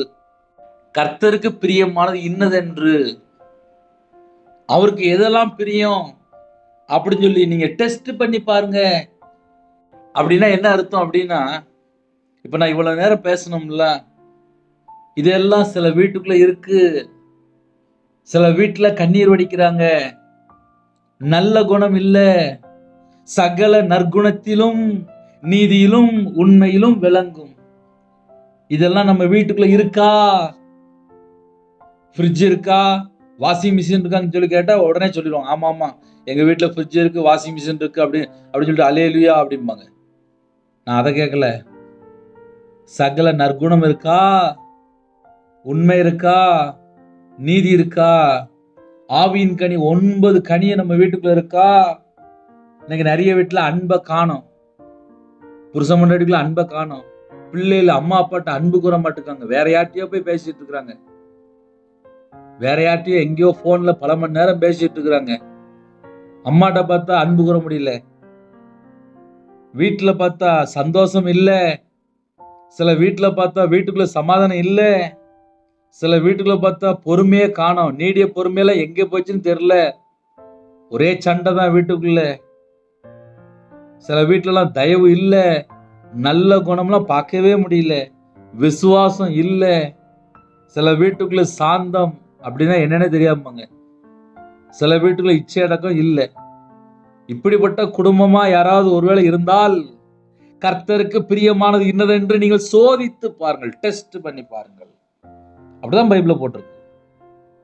இதெல்லாம் டெஸ்ட் பண்ணி பார்க்கணுமா? வீட்டுக்குள்ள என்னென்ன பிரச்சனை இருக்கு, வீட்டுல யார் சரியில்லை, குடும்பத்துல யாரு பிரச்சனை, பிள்ளைகளா இல்ல மருமகனா இல்ல மருமகளா இல்ல மாமியாரா இல்ல அம்மாவா இல்ல அப்பாவா, யாரு? இந்த வசனத்தை வச்சு இன்னைக்கு உள்ள மெசேஜ்ல நீங்க கண்டுபிடிக்கலாம். அவ்வளவு பாயிண்ட் ஓடிட்டு கேட்டு பாருங்க, மெசேஜ் ஃபுல்லா கேளுங்க. ஒரு குடும்பம் கர்த்தருக்குள் இருந்தால் அந்த ஆவிக்குரிய 9 கனி அந்த வீட்டுக்குள்ள இருக்கும். அந்த கனி அங்க இருக்கும், கண்டுபிடிக்கலாம். பழைய தாய்மார்கள் சொல்லுவோம், ஏகப்பட்ட தாய்மார்கள் இருக்கிறாங்க. அம்மாமாருக்கு வயசு பார்த்தா 65 70 75 வயசு இருக்கும். பேரம்பேச்செல்லாம் பார்த்துருப்பாங்க. அவங்க கடந்து வந்த சூழ்நிலை, அவங்க கடந்து வந்த வாழ்க்கை, அவங்களுடைய வாழ்க்கை பயணம் வீட்டில் ஒரு டைரி போட்டு எழுதுனா தெரியும். அவ்வளவோ கஷ்டப்பட்டிருப்பாங்க, எவ்வளவோ வீட்டில் பிரச்சனை சகிச்சிருப்பாங்க, எவ்வளவோ பொறுமையா இருந்திருப்பாங்க, கண்ணீர் வடிச்சிருப்பாங்க. வீட்டில் புருஷனோ இல்லை வீட்டில் பிள்ளையோ யாரோ ஒருத்தரும் சரியில்லைன்னா இந்த வயசான பாட்டிமாரு, அம்மாமாரு, தாய்மாரு, அக்காமாரு கண்ணீர் வடிப்பாங்க. அவங்களுக்குள்ளே சகல நற்குணம் இருக்கும். ஹல்லேலூயா. சில வீட்டுல அண்ணன்மாரெல்லாம் கோவப்பட்டு எரிச்சல்ல கிளம்பி போயிடுவாங்க, சண்டை போட்டுருவாங்க, அடிச்சிருவாங்க, வெளியே போயிடுவாங்க. ஏன்னா என் வாழ்க்கையில நான் அப்படி இருந்திருக்கேன். ஆகும்னா கோவப்பட்டுருவேன், மனைவிட்டெல்லாம் கோவப்பட்டுருவேன். ரட்சிக்கப்படுவதற்கு முன்பாக வியாபாரத்தில் இருக்கும்போது கோவம் வந்துடும், நேரம் இருக்காது, வேக வேகமா பேசிட்டு நேரம் கிளம்பி போயிடுவேன். ஆனா ஊழியத்துக்கு வந்ததுக்கு அப்புறம் தான் தெரியுது, ஒரு 40 வயசு தாண்டும் போது, ஒரு 40 வயசுக்கு அப்புறம் தான் ஒரு குடும்பம்னா என்ன, ஒரு மனுஷனோட வாழ்க்கைனா என்ன, ஒரு ஃபேமிலினா என்ன. ஆனா ஒரு கம்மியான வயசுல தெரியாது, கல்யாணம் முடிஞ்ச புதுசுல புரியாது, ஒரு 30 வயசுல கேட்ட தெரியாது, ஒரு 25 வயசுல கேட்ட தெரியாது, டைவர்ஸ்னா அர்த்தம் தெரியாது, பிரிஞ்சு போனா எவ்வளவு பிரச்சனை வரும் தெரியாது, வாழ்க்கையில தனிமையா இருந்தா எவ்வளவு கஷ்டம் வரும் தெரியாது. ஒரு 10 நாள் இல்ல ஒரு 15 நாள் முன்னாடி நான் இருக்கிற ஏரியால ஒரு அண்ணன் என்கிட்ட பேசினாங்க. என் தம்பி இறந்து போயிட்டாம்னே, என் தம்பிக்கு 39 வயசு, ரத்த வாந்தி எடுத்து இறந்து போயிட்டாம்னே. என் தம்பிகிட்ட சொன்னேன், தண்ணி அடிக்காதடா, தண்ணி அடிக்க டாக்டர் சொல்லிட்டாரு, உனக்கு எல்லாமே கெட்டு போயிட்டு, இனிமேல தண்ணி அடிச்சா செத்து போயிடுவேன், தண்ணி அடிக்காத அப்படின்னு சொல்லி அண்ணன் அட்வைஸ் பண்ணியிருக்காரு. தம்பி ஹாஸ்பிட்டல்ல தான் இருந்தாரான். ஹாஸ்பிட்டல்ல இருக்கும்போது தண்ணி அடிக்க கூட சொன்னதுக்கு அப்புறமும் அடுத்த நாள் தண்ணி அடிச்சு ரத்த வாந்தி எடுத்து செத்து போயிட்டாரு, இறந்து போயிட்டாரு. அந்த அண்ணன்ட்ட நான் பேசினேன். அந்த அண்ணன்ட்ட பேசும்போது சொல்றாங்க, என் தம்பி 39 வயசுல இறந்து போயிட்டான். என் தம்பியோட வீட்டம்மாவுக்கு 32 வயசு தான் ஆகுது. 3 பிள்ளைகள் இருக்கு. 3 பிள்ளைகளுமே வாலிப பிள்ளைகள், எல்லாம் ஒரு 12 13 14 வயசு அந்த ஏஜுக்குள்ள. 3 பெண் பிள்ளைகள் இருக்கு.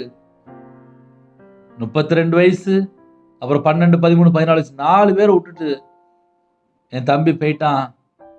உயிரும் இல்லை. வீட்டில் பார்த்தா செத்த வீடு எப்படி இருக்கும்? அந்த அண்ணன் கண்ணீர் வடிக்கிறாரு.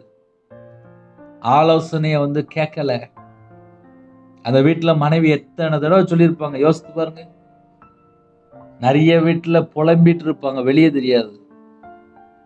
கர்த்தரை விட்டு ஒரு மனுஷன் தள்ளி போயிட்டான்னா அது ஒயின் ஷாப்போ, இல்லை ஒரு விபச்சாரத்துக்குள்ளேயோ, ஒரு வேசித்தனத்துக்குள்ளேயோ, ஒரு அசுத்தத்துக்குள்ளேயோ, ஒரு அருவருப்புக்குள்ளேயோ, இல்லை ஓரினை சேர்க்கைக்குள்ளேயோ எங்கேயாவது போய் சிக்கிக்கிட்டான் அப்படின்னா அவனை முதல்ல வெளியில கொண்டு வரக்கு முதல்ல முழங்கால் போட்டு ஜெபம் பண்ணணும். இந்த கடைசி காலத்துல என்ன வேணும் அப்படின்னா, கர்த்தருடைய பிள்ளைகளை பாதுகாக்கப்படணும் அப்படின்னா ஜெபிக்கிற குடும்பமா இருக்கணும். எப்ப பார்த்தாலும் செல்போனு, எப்ப பார்த்தாலும் டிவி, எப்ப பார்த்தாலும் இஷ்டம் போல அப்படியே பல மணி நேரம் உட்காந்து பேசுறது. நம்ம கையில பைபிள் எவ்வளவு நேரம் எடுத்து வாசிக்கிறோம்? இந்த கடைசி காலத்துல நேரத்தை ஃபுல்லா செல்போன் திருடுது. நிறைய வீட்டுக்குள்ள புருஷ மண்டலத்துல ஏன் பிரச்சனை வரும்னு சொல்லி பார்த்தா செல்போன்ட்ட பல மணி நேரம் போயிருது. இதே உங்களுக்கு சொல்லித்தர அப்படின்னா, கனியற்ற அந்தகார கிரியைகளுக்கு உடன்படாமல் அவைகளை கடிந்து கொள்ளுங்கள். கர்த்தருக்கு பிரியமானது என்னவென்று நீங்கள் சோதித்து பாருங்கள். உங்க வீட்டுக்குள்ள என்ன பிரச்சனை நடக்கு, உங்க வாழ்க்கையில என்ன பிரச்சனை நடக்கு, கர்த்தருக்கு பிரியமானது இன்னதென்று நீங்கள் சோதித்து பாருங்கள், டெஸ்ட் பண்ணி பாருங்கள். இவ்வளவு நேரம் பேசியிருக்கோம்ல, வீட்டுக்குள்ள என்ன பிரச்சனை, யாரு பிரச்சனை, எது பிரச்சனை, டெஸ்ட் பண்ணி பாருங்கள், சோதித்து பாருங்கள். இதெல்லாம் ஒரு வீட்டுக்குள்ள இருந்துச்சு அப்படின்னா அந்த வீடு எப்படி இருக்கும்? யோசித்து பாருங்க. கனியற்ற அந்தகார கிரியைகளுக்கு உடன்படாமல் அவைகளை கடிந்து கொள்ளுங்கள். கடிச்சிருங்க. எந்த ஒரு அசுத்தத்துக்கு வீட்டுக்குள்ள இடம் கொடுக்க கூடாது. அந்த பொல்லாத கிரியைகளுக்கு இடம் கொடுக்க கூடாது. அந்தகார கிரியைக்கு உடன்படாமல் அவைகளை கடிந்து கொள்ளுங்கள். ஒவ்வொரு மனுஷனுக்கு பின்னாடி தேவையில்லா ஸ்பிரிட் நின்னுச்சுன்னா அவைகளை கடிந்து கொள்ளுங்க. சில வீட்டுல பார்த்தா பாவத்திலே வாழ்ந்துட்டு இருப்பாங்க.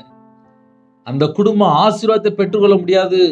சிம்பிளா சொல்லி தரனே, ஒரு குடும்ப ஜெபம் இல்ல, கையில பைபிள் எடுத்து வாசிக்கல, முழங்கால் போட்டு ஜெபம் பண்ணல, தேவனே தேடல, கர்த்தரை விட்டு தள்ளி போயாச்சு. அவங்களுடைய வாழ்க்கையில என்ன இருக்கும்? இருள் தான் இருக்கும். அதான் வசனம் அழகா போட்டிருக்கு. கனியற்ற அப்படின்னா ஆவிக்குரிய கனி இல்லாத ஒரு வாழ்க்கை. ஆவிக்குரிய கனி இல்லாத வாழ்க்கை அப்படின்னா என்ன அர்த்தம் அப்படின்னா, மாம்சத்தினுடைய கிரியைகள் ஒரு 17 கிரியைகள் இருக்கு. கலாத்தியர் 5ஆம் அதிகாரம் 19 21 வரையும் இருக்கு. அதை வாச இன்னும் டைம் போயிடும். முடிந்தால் வரக்கூடிய நாட்கள்ல தியானிப்போம். நேரம் போயிட்டு இருக்கு. கனியற்ற அந்தகார கிரியைகளுக்கு உடன்படாமல் அவைகளை கடிந்து கொள்ளுங்கள். அந்த கனியற்ற கிரியைனா என்னப்பா அப்படின்னா, மாம்சத்தின் கிரியைகள், விபச்சாரம், வேசித்தனம், அசுத்தம், காம விகாரம், விக்கிரகாராதனை, பிள்ளி சுனியம், பகைகள், விரோதங்கள், வைராக்கியங்கள், கோபங்கள், சண்டைகள், பிரிவினைகள், மார்க்க பேதங்கள், பொறாமைகள், கொலைகள், வெறிகள், களியாட்டுகள். களியாட்டுகள்னா கையில் அழகா கேம் விளாண்டுட்டு இருப்பாங்க. செல்போன் எடுத்து கேம் விளாண்டுட்டு இருப்பாங்க. அது படிக்கிற பையனா இருக்கலாம், படிக்கிற பிள்ளையா இருக்கலாம், வீட்டில் சில நேரத்தில் கணவராக இருக்கலாம். வீட்டுக்குள்ள வருவாங்க, சாப்பாடை போடு அப்படின்னு சொல்லிட்டு அங்கே போய் உட்காந்து பார்த்தா ஆன்லைனில் போய் கேம் விளாண்டுட்டு இருப்பாங்க. இதெல்லாம் களியாட்டு. இந்த 17 பாயிண்ட்டுக்குமே ஏகப்பட்ட அர்த்தம் இருக்கு. கனியற்ற அந்தகார கிரியைகளுக்கு உடன்படாமல் அவைகளை கடிந்து கொள்ளுங்கள். அவைகளை கடிந்து கொள்ளுங்கள் அப்படின்னா, ராத்திரி ஒரு 8 மணிக்கு வீட்டில் உட்காந்தாதான் ஒரு குடும்பத்தில் பாட்டு படி ஜெபம் பண்ண முடியும். செல்போன் எடுத்துட்டு 12 மணிலேயே எங்கேயோ போயாச்சு அப்படின்னா எப்படி ஜெபம் பண்ண முடியும்? எப்படி ஒரு குடும்பம் ஜெபம் பண்ண முடியும்? அதனால ஒரு குடும்பம் பாட்டு படிச்சு ஜெபம் பண்ணணும் அப்படின்னா, இதனோட வார்த்தைக்கு எந்த அளவுக்கு நம்ம கீழ்படுறோமோ அந்த அளவுக்கு தான் நம்ம வீட்டுக்குள்ள பாட்டு படி ஜெபம் பண்ண முடியும். ஏன்னா இப்ப இந்த கடைசி காலத்துல எல்லாரும் இஷ்டம் போல வாழ ஆரம்பிச்சாச்சு. நேரம் இல்லை, இஷ்டம் போல போயாச்சு. இதெல்லாம் நிறைய வீட்டுல நடந்துட்டு இருக்கு. கனியற்ற அந்தகார கிரியைகளுக்கு உடன்படாமல் அப்படின்னா, இந்த 17 சுபாவங்கள் எங்கேயாவது உள்ள வருதா? இதை செக் பண்ணி பார்க்கணும். இதை செக் பண்ணி பார்க்கும்போது தான் சத்துரு எந்த மாதிரி டைப்ல உள்ள வாரான்? மாம்சத்தின் கிரியைகள், விபச்சாரம், இந்த வேசித்தனம், அசுத்தம், காம விகாரம், இது 4. இது எல்லாம் அசுத்தத்துக்குள்ள போயிட்டு இருக்கு. விக்கிரகாராதனை, விக்கிரகாராதனை சீன்னு சொல்லி வெறுக்கணுமா? அதை வெறுக்கல அப்படின்னா விக்கிரகாரனுக்குள்ள போயிட்டான்னு அர்த்தம். பில்லி சூனியம், பகை, விரோதம். இன்னைக்கு நிறைய வீட்டில் பக்கத்து வீட்டில் பகையா இருக்கிறாங்க, விரோதமா இருக்கிறாங்க. இது எல்லாமே மாம்சத்தினுடைய கிரியையில் இருக்கிறாங்க. இப்படி ஏதாவது இருந்துச்சு அப்படின்னா அந்தகார கிரியைக்கு உடன்படாமல் அவைகளை கடிந்து கொள்ளணுமா? இடம் கொடுக்கூடாதுன்னு அர்த்தம். இதெல்லாம் இடம் கொடுத்தாச்சு அப்படின்னா ஆவியில ஒரு நாள் வளர முடியாது. அப்புறம் வீட்டில் நிம்மதி இருக்காது, வீட்டில் சமாதானம் இருக்காது, வீட்டில் சந்தோஷம் இருக்காது. ஏன்னா அவங்க மாம்சத்தோட கிரியைக்கு யாருக்கோ இடம் கொடுத்துருப்பாங்க, யாரு மேலேயோ கோவப்பட்டு இருப்பாங்க, யாரு மேலேயோ எரிச்சலா இருப்பாங்க, யாரு மேலேயோ பகையா இருப்பாங்க. இதெல்லாம் நிறைய வீட்டில் நடக்கக்கூடிய காரியத்தை நான் சொல்லிட்டு இருக்கேன். ஒரு வீடுல 2 வீடு, ஏகப்பட்ட வீடு. எப்ப பார்த்தாலும் கோபம், எப்ப பார்த்தாலும் எரிச்சல், எப்ப பார்த்தாலும் பகை, எப்ப பார்த்தாலும் சண்டை போடணும், மூர்க்க வெறியோட இருப்பாங்க. அந்த வீட்டுக்குள்ள இயேசு எப்படி இருப்பாரு? அந்த வீட்டுல ஆவியின் கனி எப்படி இருக்கும்? நம்ம நார்மலா யோசித்து பார்ப்போமே, ஆவியின் கனி அந்த வீட்டுக்குள்ள எப்படி இருக்கும்?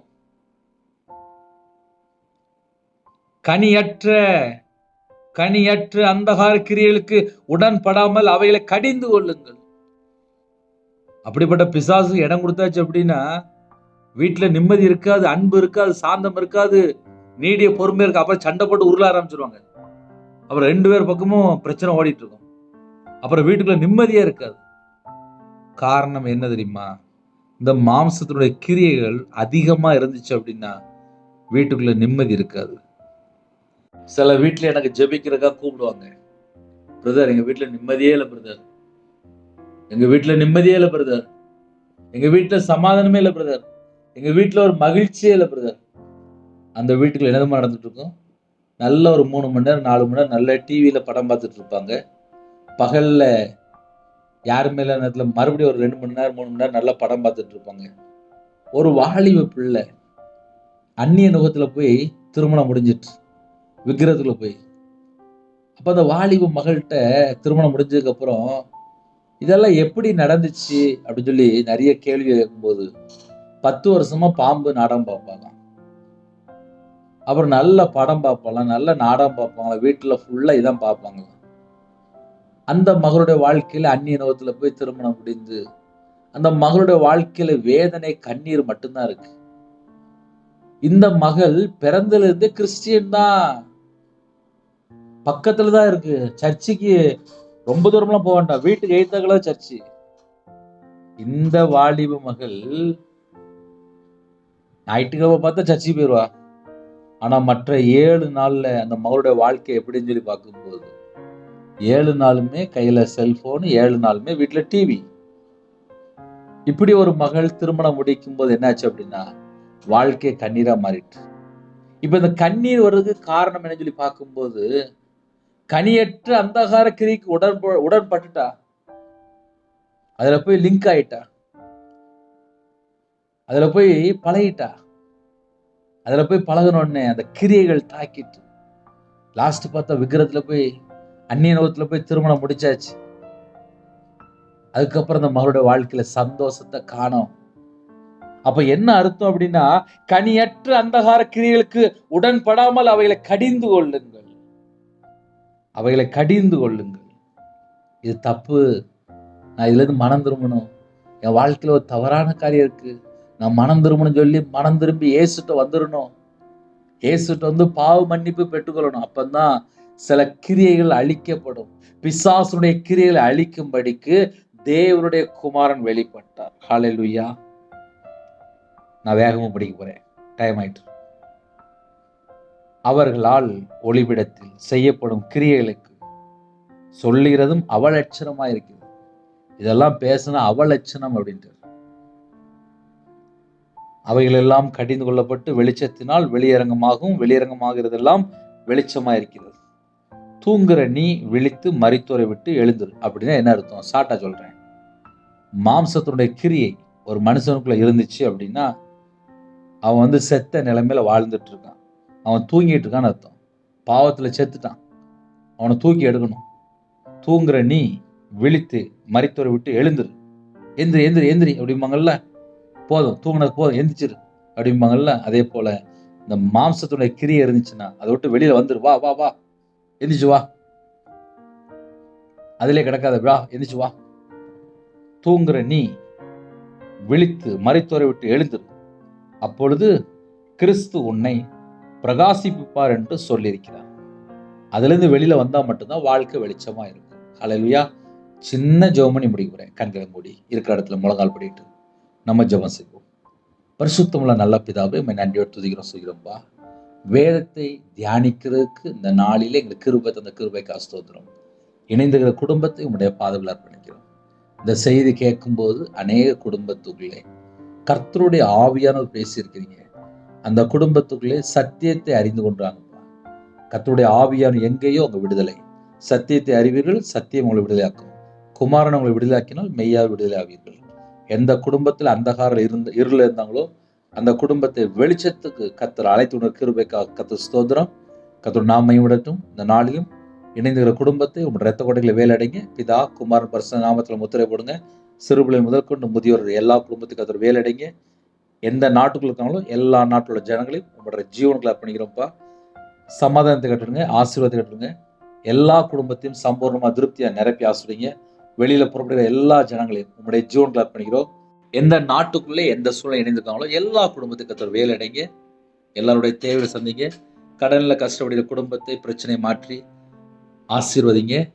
சரீரத்தில் பலவீனத்தோடு படுத்த படுக்கையில் ஹாஸ்பிட்டல் அவசர சிகிச்சையில் எங்கே இருக்கிறாங்களோ உங்கள் பிள்ளைகளை கர்த்தர் தொட்டு சுகமாக்கித்தாங்க. ஜீவனை கட்டுடுங்க, தீர்காயுசை கட்டுடுங்க.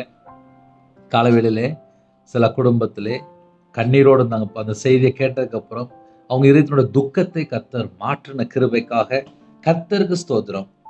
இணைந்துகிற குடும்பங்கள் இயேசு கிறிஸ்துவின் இரத்தத்தினாலே இயேசு கிறிஸ்து நாமத்தினால ஆசீர்வதிக்கப்படட்டும். இந்த நாள் முதல் கொண்டு ஒரு வெளிச்சத்தின் பிள்ளைகளாக ஆசீர்வதிக்கப்பட்ட பிள்ளைகளா இருக்கணும். பிரிந்து போன குடும்பங்கள் இணைந்து வாழணும். கர்த்தர் இணைத்து வைங்க. எந்த குடும்பத்தில் சமாதானம் இல்லாமல் இருக்கிறாங்களோ தேவ சமாதானம் அவருடைய இதயத்துக்குள்ள ஆளுகை செய்யட்டும். சிந்தனை கிறிஸ்துவோடு இணைப்பட்டும். இந்த நாளிலும் ஒவ்வொரு பிள்ளைகளும் வேலடைங்க. பரிசுத்தாவினால் நிரப்புங்க, அக்னி அபிஷேகத்தால் நிரப்புங்க, கிருபையின் வரங்களால் நிரப்புங்க, ஞான வரங்களால் நிரப்புங்க, தீர்க்கதரிசன வரங்களால் நிரப்புங்க, ஜெப அபிஷேகத்தால் நிரப்புங்க, சத்துருக்களை மேற்கொள்ள அபிஷேகத்தால் நிரப்புங்க. யாரெல்லாம் தங்களை தாழ்த்துவங்களோ வேதத்தை தியானிக்க கிருபை தாங்க. இருதய மனக்கண்கள் திறந்தாங்க. எல்லா குடும்பத்தையும் உம்முடைய ஜீவனுக்குள்ள அர்ப்பணிக்கிறோம்ப்பா. பிறந்த நாள், திருமண நாள் யாரெல்லாம் கொண்டாடுறாங்களோ எல்லா குடும்பத்தையும் கர்த்தர் வேலடைங்க. அப்போ அவங்களுடைய சந்ததியை ஆசிரியங்க, அவங்களுடைய தலைமுறை ஆசிரியங்க, பிள்ளையோட மன விருப்பத்தை நிறைவேற்றுங்க. 1000 தலைமுறைக்கு பிள்ளைகளை ஆசீர்வதிங்க. இணைந்திருக்கிற எல்லா குடும்பமும் உங்களுடைய ஜீவனுக்கு அர்ப்பணிக்கிறோம். இந்த நாளிலும் படிக்கிற பிள்ளைகளை உங்களுடைய கரத்தில் அப்படிக்கிறோம். கஷ்டப்பட்டு படிக்காங்கப்பா. அந்த பிள்ளைகளுக்கு விசேஷ ஞானத்தை தாங்க. நல்ல எக்ஸாம் எழுத கர்த்தர் கிருபை செய்யுங்க. எல்லா குடும்பத்தையும் கர்த்தர் ஆசீர்வதிங்க. வெளிநாட்டில் இருக்காங்க, அவங்க இருக்கிற இடத்துல பாதுகாத்துக் கொள்ளுங்க. எந்த குடும்பத்தில் இந்த செய்தியை கேட்டு உணர்வு அடைந்தாங்களோ அந்த குடும்பத்துக்குள்ளே கர்த்தர் விடுதலை செய்யுங்க. அப்பிரயோஜனமான ஊழியக்காரப்பா களிமண்ணா அர்ப்பணிக்கிறேன். பிதா குமாரன் பரிசுத்த நாமத்தினாலே எல்லா குடும்பத்தையும் வேலை அடிச்சுங்க. தேவனர்களே அப்போ மினிஸ்டர்ல ஆசிரியங்க. இணைந்திருக்கிற எல்லா குடும்பமும் இயேசு கிறிஸ்து நாமத்தில் ஆசீர்வதிக்கட்டும். துதி கன மகிமை எல்லாம் ஒருகே செலுத்திடும். சில குடும்பத்திலே அப்பா கற்பத்திங்க ஜெபிக்கிறாங்க, கர்த்தர் மனம் இருங்க. டெலிவரி போறாங்க, கர்த்தர் கூட இருங்க. பிள்ளைகளுக்கு வயசாயிட்டு ஏகப்பட்ட குடும்பத்திலே திருமணம் முடியாமல் இருக்காங்க. ஏற்ற துணையை தாங்க கர்த்தர் பொறுப்பெடுத்துங்க. இயேசு கிறிஸ்து பிதாவே ஆமென். தேவனுக்கே மகிமை உண்டாதாக. கர்த்தர் தாமே உங்களை உங்கள் குடும்பத்தின் சகல காரியத்திலும் சம்பூர்ணமாக திருப்தியாக கர்த்தர் கொடுத்து ஆசீர்வதிப்பாராக. ஆமென். கர்த்தராகிய கிருபையும் பிதாவாகிய அன்பும் பரிசுத்தனுடைய ஐக்கியமும் இப்பொழுதும் எப்பொழுதும் சதா காலங்களையும் நம் மனோடு கொடுப்பதாக. ஆமென். கிறிஸ்துவ பிரியமானவர்களே, எனக்காக ஜெபித்துக் கொள்ளுங்கள். தொடர்ந்து இணைந்திருங்கள். அதிகாலை வேளையிலே தினந்தோறும் கேளுங்கள். தூங்கும் முன்பாக கேளுங்கள். கர்த்தர் உங்களையும் குடும்பத்தையும் ஆசீர்வதிப்பார். அது மாத்திரமல்ல, நாங்கள் இருக்கிற இடத்துல ஒரு சபை கட்ட வேண்டியிருக்கு, தரிசனம் இருக்கு. எனக்காக ஜெபித்துக் கொள்ளுங்கள். தேவனர்களே அப்போ மினிஸ்டர்களுக்காக ஜெபித்துக் கொள்ளுங்கள். திருநெல்வேலியில் இருக்கிறோம், இடம் வந்ததுக்காக கர்த்தருடைய பிள்ளைகள் ஜெபிங்க. ஒருவேளை யாராவது இடம் வாங்கி தரணும் அப்படின்னா என் நம்பருக்கு கூப்பிடுங்க. 9363064181. இன்னொரு நம்பர் 9442504351. அதனால் யாரெல்லாம் இணைந்துக்கிறீங்களோ எனக்காக முடிஞ்சால் ஒரு நிமிஷமாக ஜெபிங்க. இந்த கடைசி காலத்தில் கர்த்தர் அபிஷேகம் பண்ணி அழைத்து கொண்டு வந்திருக்கிறார். கர்த்தருடைய வார்த்தை பேச கடைசிய தேவனுக்காக எழும்பி பிரகாசிக்க எனக்காக ஜெபித்துக் கொள்ளுங்கள். God bless you.